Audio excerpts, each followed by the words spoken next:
Welcome to It's Been How Long? The podcast about Cherry Hill High School East students from the late 1970s and early 80s. This is Cara Siegel.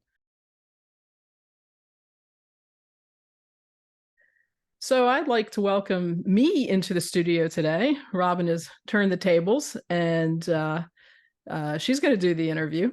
So, Cara, welcome to It's Been How Long? And Robin, take it away. Okay, well, first, on behalf of the class of 1980, I want to thank you for creating this podcast. You can have a good idea, but actually following through, learning how to do something new, and putting yourself out there is not easy, but you've done it.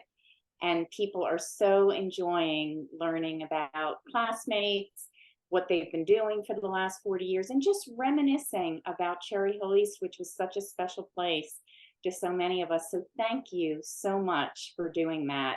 And I want to hear more about that a little later. I'm going to ask some questions about that.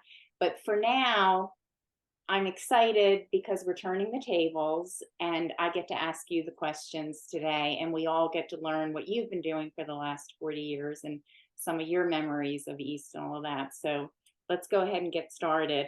So Sounds tell good. us where you went to college and how you decided on your career path. So I went to college at the University of Virginia, and my career path actually does stem from Cherry Hill. I went into medicine, and um, I've been asking, was there a teacher that influenced everybody beyond their high school days, maybe setting them on their career path? And it wasn't really a teacher, but it was my pediatrician, who happened to be Dr. Fendrick, who is Jeff Fendrick's dad. Oh, Yeah. And so I just thought the world of him, and it helped me lead to my career path as a physician. Originally, I thought I wanted to be a pediatrician because I wanted to be able to have toys in my desk. But I kind of figured out when I started doing my rotations that the kid isn't your patient; it's really the parent, and that wasn't as much fun.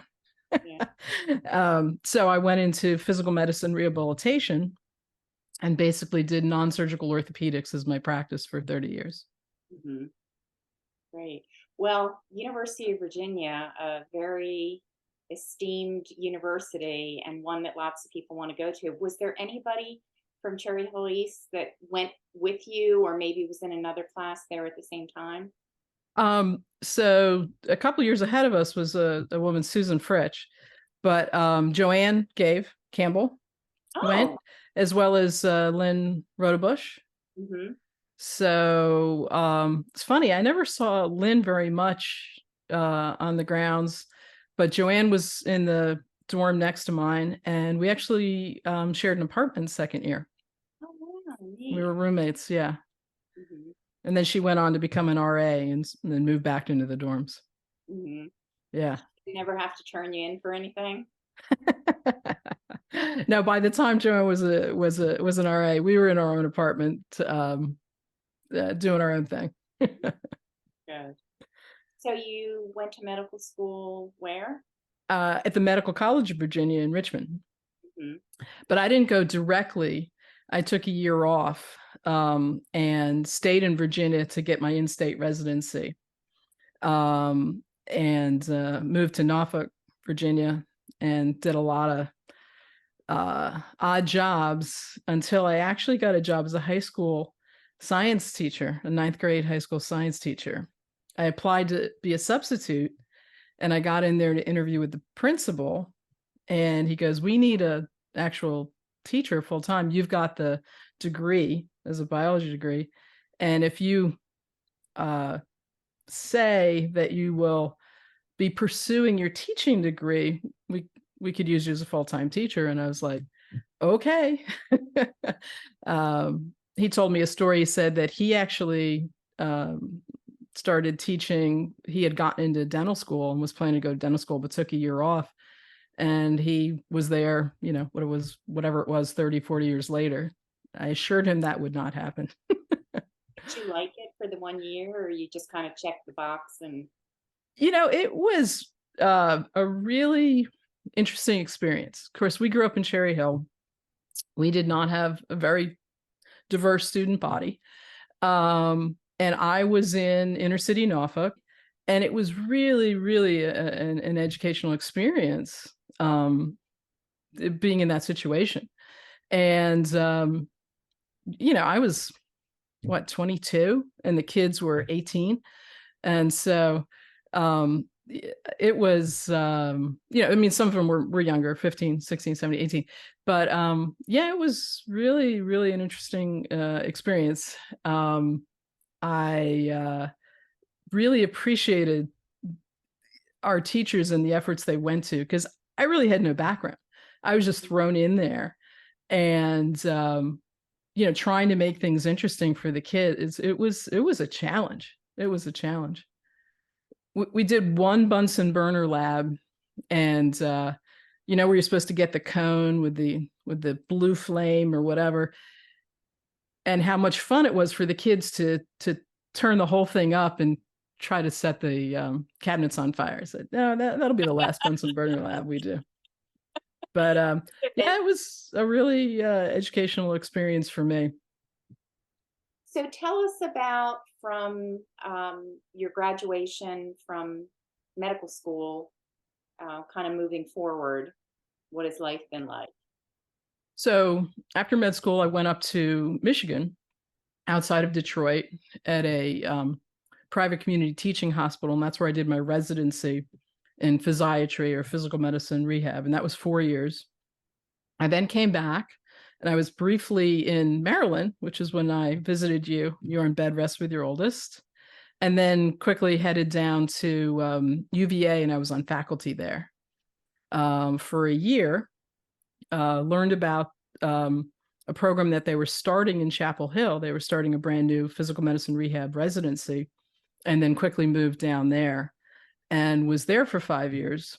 And at that point, I met my husband, and then we had our family. But after 5 years on faculty at UNC, I then joined a private practice, an orthopedic practice, and did their non-surgical orthopedics for another 18 years. So you mentioned your husband in there. Did you meet him at UVA when you went back again to teach, or? No, we actually met down here in Chapel Hill. Oh, Chapel. Okay. Yeah, so I'm in Chapel Hill, North Carolina. And funny story is, he grew up in Philly, and one of his best friends, younger brother, married Lori Gardner. Oh. And so there was this, yeah. And yeah, so it was very funny. We grew up a half an hour from each other, had some overlapping like acquaintances, and we met down here. Great. And so tell us about your family. So Randy was a package deal. He came with a 7 and a 4-year-old. And then we had 2. So we raised 4. And my oldest is living in Thailand. And then number 2, so the oldest is 33, living in Thailand.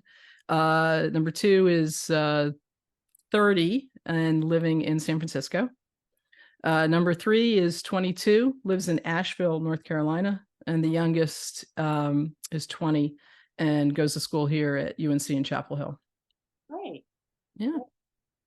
So what are you doing in your retirement other than this podcast? It's funny. I retired shortly after my mom passed, and there's just a lot of things to try to coordinate. And I had this goal of possibly doing healthcare advocacy.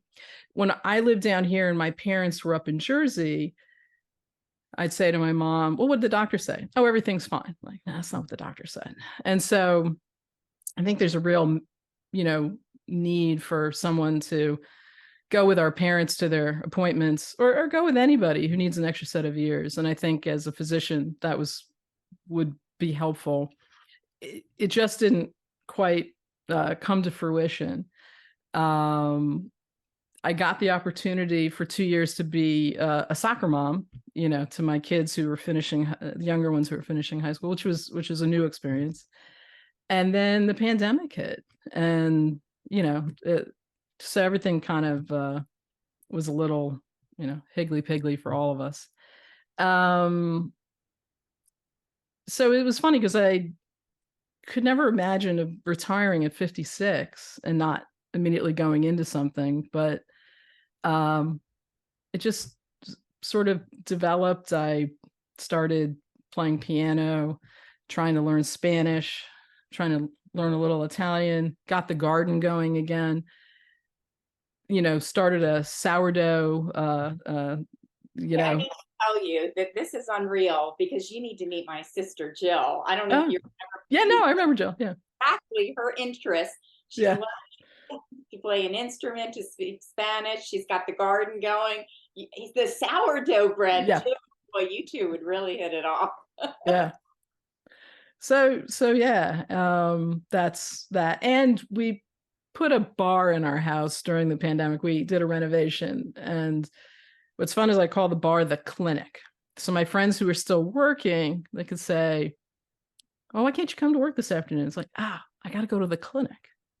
Great. So yeah, so those have been my interests, and have kept me busy. And then this has been just a hoot, just catching up with people. So tell me about it. You talk a little bit about it in the introduction and at the end of how this started, but give us the backstory. Yeah. Well, so I guess it's a multi-layered backstory. So honestly, I think I'm going to interview Michael Weisbach in a few weeks, and he posted a picture with someone from my synagogue, and they were both in China. And I'm like, how do these people that I know from completely different walks in life end up in a place together? So I started messaging him, and he gave me the highlights, and it's just like, to me, and I don't know how our kids do it. Do they type, and that's the only communication. This is our communication. The phone calls, the after 11 o'clock phone calls, because that's when the rates went down, remember? um, and so that was fine, but it just wasn't satisfactory. I mean, I reached out to you, and whoever you reached out to, it just wasn't satisfactory. I was retired, and I met up with somebody who said, "Hey, would you help me with a podcast?" I'm like, "I'm a retired physician. Why do you want me to help you with a podcast?" And he's like, "I just think you'd be helpful." And that didn't come about, but it kind of stuck in my head. And then, as I said, I credit my cousin Brad, who we were chatting, and he mentioned that he did this podcast. We weren't friends in high school. He stayed in Philly, and he'd run across his friends, or he'd run across people he wasn't friends with, and then they'd start to reminisce. And so he decided to go ahead and do his podcast. And then when we were chatting, I said, "Hey, can I steal this?" And he's like, "Yeah." And he was very helpful in helping me sort of formulate how this would go, and reassured me that I could do it.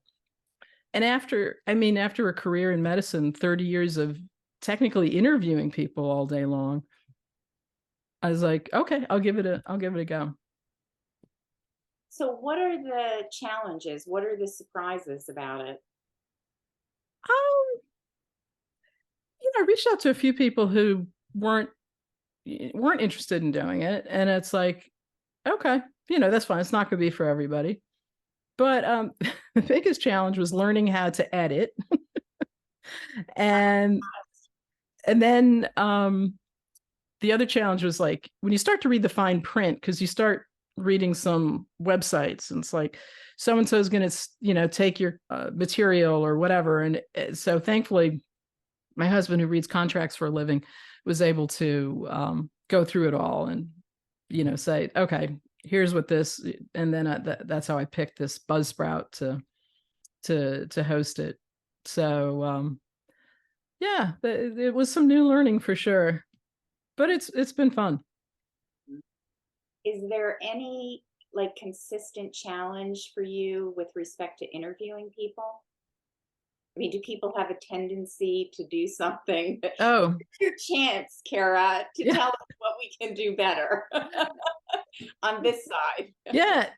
No, I mean, um, for me, there's a challenge of trying to figure out like I have a set of questions and I have sort of secondary questions like, how is this going to go? Where do they go with it? And how do I, stay kind of on track and try to get to to ask the questions that I think we want to know.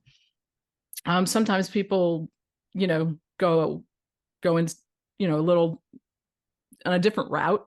And I either say, okay, we're just going to go down that route, or how do I just kind of steer them back in?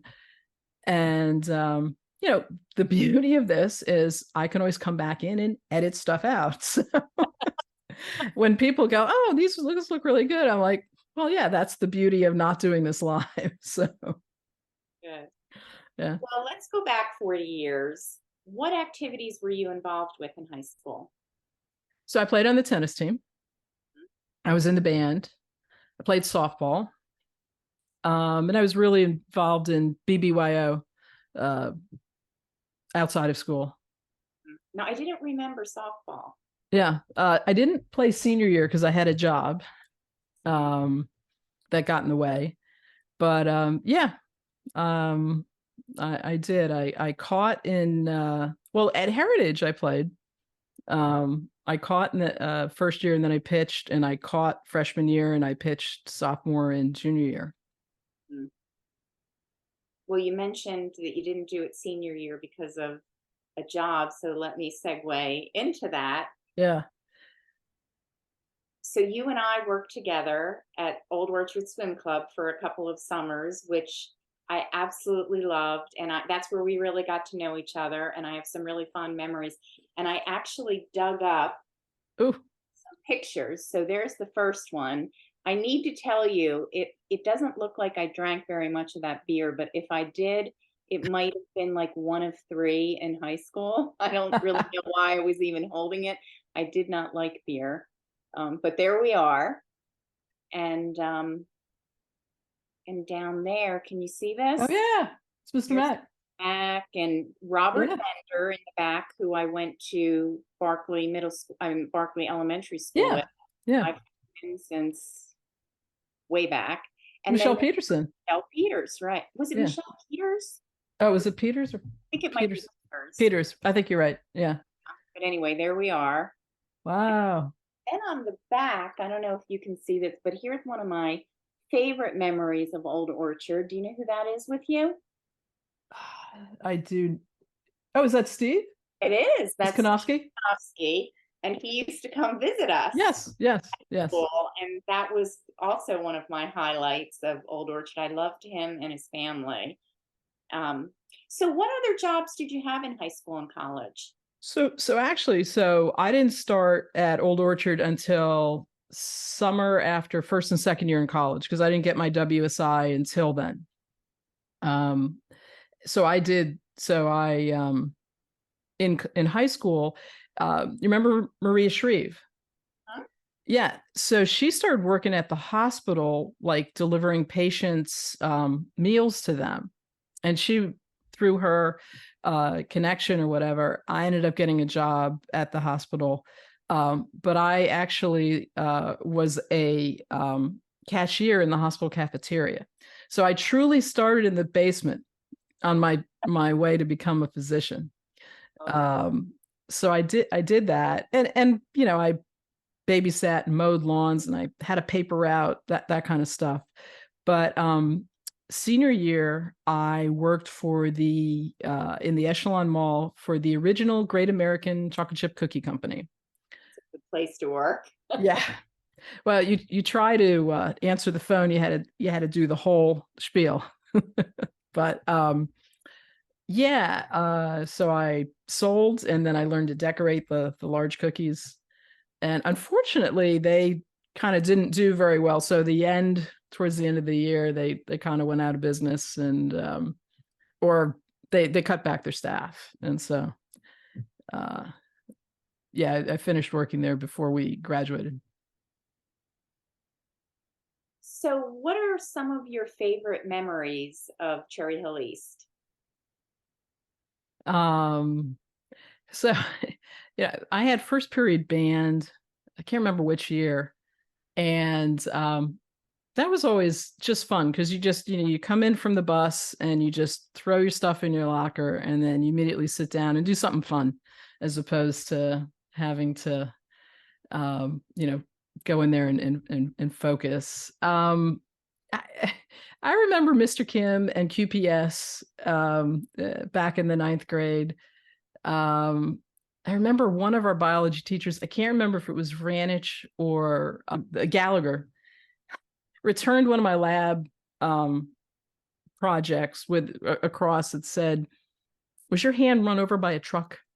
And that's like, that set me on the path again to becoming a physician. As like I already had crappy handwriting. So I don't know. I had third period lunch one year, and which kind of sucks, but we had a great time. I think I was hung out with Haley Brandes and Judy Kastenberg and Robin Getson during that time. Um, I don't know. In general, it was just a really good experience. A specific time, playing, freshman year, I did play basketball on the freshman team. Um, you know, tennis and everything we did. We went to the semifinals of the states our senior year. Just being on the softball team, Debbie Yerish, hers hasn't been published, but we kind of talk about an experience where we were just on this horrible losing streak, and our uh, coach Gibson brings us into a classroom, turns down the lights, has us lay on the floor, and then plays "We Are the Champions," and we're like, yeah, we go all rushing out to the softball field, just full of enthusiasm, and we lost again. So it was just, funny things like that. So yeah, in general, it was just a very positive experience. So, did you have some years where you were playing three sports? First year, I did. First year, I was tennis, basketball, and softball. And then second year, I just I could not keep up with the BJ Zellers or anybody. I mean, I just wasn't running up and down the basketball court was not my forte. Yeah, so you did it all. I mean, you played sports, you were in the band, and my gosh, you had a phenomenal academic career Oh. as well. So well rounded. And now you have your own podcast, Cara. Yeah. So and here's a success story of your podcast. You ready? Uh-huh. When you interviewed me, you asked me, was there anyone from East that I had lost touch with that I Yeah. wanted to connect with? And of course, the podcast dropped yesterday. Yeah. And this morning, Karen Higgins reached out to me and she told me that apparently Valerie DePenta is still really great friends with Connie. And they Oh. get together once a week. And of all things, they play poker. And Karen was invited 3 weeks ago. She said that so she does see Connie. Valerie sees Connie every week. Karen sees her once in a while, but she sent me all her contact Oh, information. that's great. Had in about 3 hours.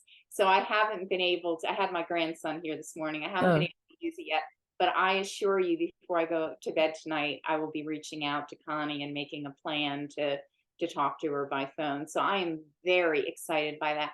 And truthfully, I have over the years, occasionally I do another Google search or I go on Facebook and search for her and think, well, maybe she's started up with Facebook, but she hasn't, or I'm not looking under the right name or whatever. But I'm really excited about this. I'm going to reconnect with. She was absolutely one of my best friends in high school, and I don't know how we lost touch, but we did. So thank you for that. And now I'm going to ask you that question. Is there anybody from East that you've lost touch with that you'd like to reconnect with?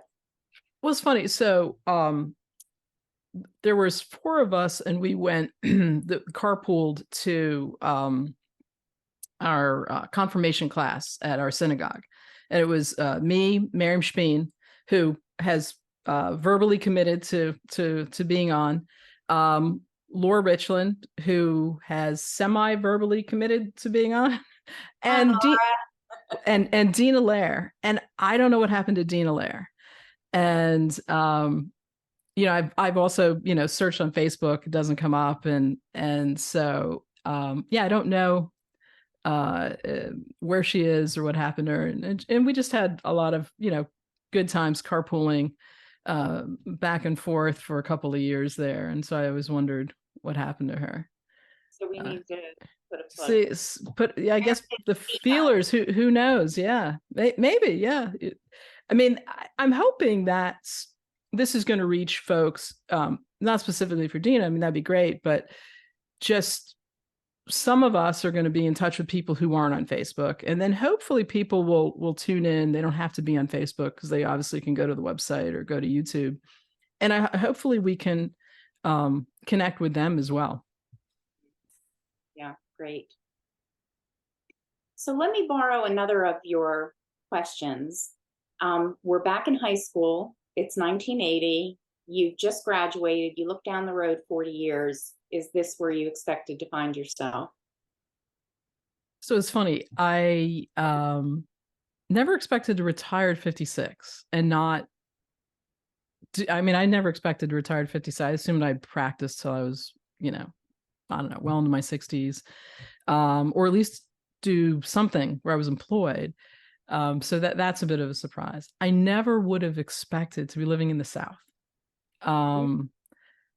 I got in trouble in med school with the wife of one of my clinic physicians because I did a rural medicine a rural medicine month in Abington, Virginia, and I was working with a physician who originally came down from New York to MCV and did his rural medicine month out in Abington, liked it, met his wife, ended up staying there.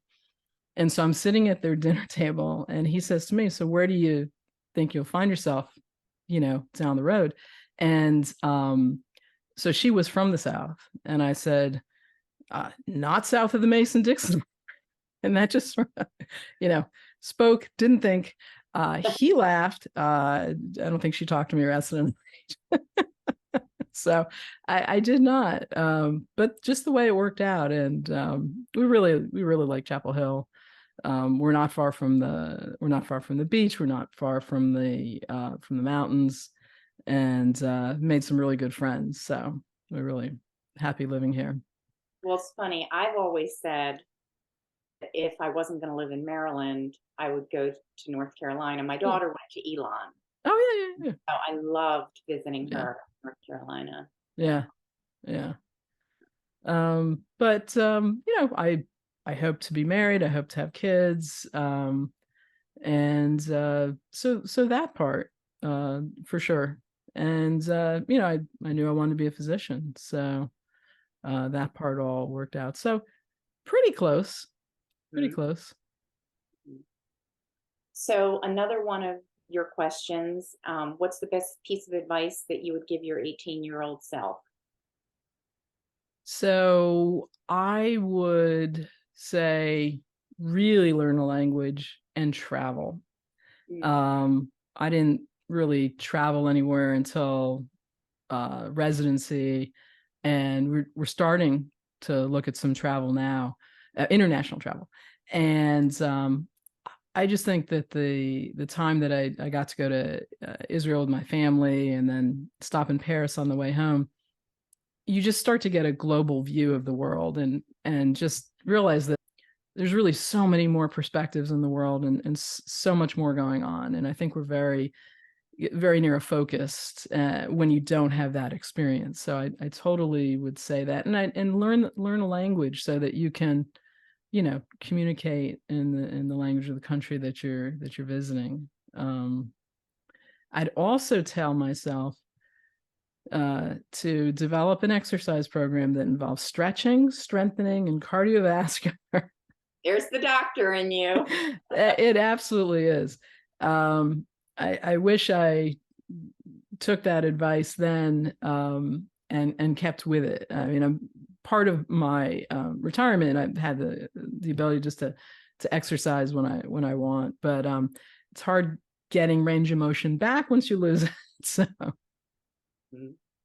but definitely start a program that you like. Now, the advice I'd give us is you used to run to stay in shape. Now you got to stay in shape to run. So. There you go. So true. So this is my version of your Fast and Furious. There's 3 of them. So here we go. All right. If you could have coffee with any person from American history, who would you choose? Wow. Maybe Eleanor Roosevelt. I mean, she was, being the president behind the president, right? So she was doing a lot to run the country at a time when women didn't have, a lot of rights. So I think that would be real fascinating. I'm sure it would be. If you had a week to go somewhere and do something, regardless of expense, where would you go? What would you do? Wow.